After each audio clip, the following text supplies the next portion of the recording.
Hello guys, welcome to my new blog. আর আবারও চলে এসেছি একটি নতুন ব্লগ ভিডিও নিয়ে। তো গাইস, আমি এর আগের ভিডিওতে বলেছিলাম যে আমাদের এখানে কিছুদিনের মধ্যেই গাইস জল ঢুকে যাবে, আর প্রায় গাইস সেই সময়টা চলে এসেছে।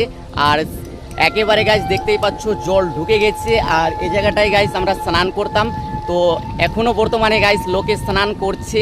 আর অবস্থাটা গাইস দেখতেই পাচ্ছ, একেবারে গাইস নষ্ট হয়ে গেছে আমাদের ঘাটটা। আর কিছুদিনের মধ্যেই গাইস এখানে জল হয়ে যাবে। জল হয়ে গেলেই গাইস আমাদের এখানে প্রচুর কষ্ট। আর গোপালপুর এলাকাটা এর আগের বছর অনেক কেটেছে, আর আশা করি এবারও কাটবে।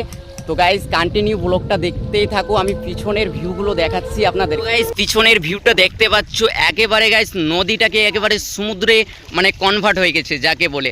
একেবারে গাইস হুবাহুব সমুদ্রের মতো লাগছে নদী। গাইস দূর দূর অবধি কিছুই দেখা যায় না, আর একেবারে দেখতেই পাচ্ছ গাইস সমুদ্রের মতো হয়ে গেছে আমাদের নদী। দেখতেই পাচ্ছ পার্শ্বে রয়েছে ফসল আর এবং নদী।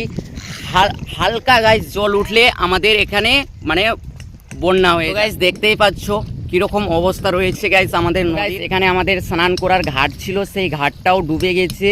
আর দুই একদিন পরে আমাদের এখানে পুরোপুরি জল হয়ে ভর্তি হয়ে যাবে। ফাইনালি গাইস এই ভিডিওটা কেমন লেগেছে কমেন্ট করে বলো।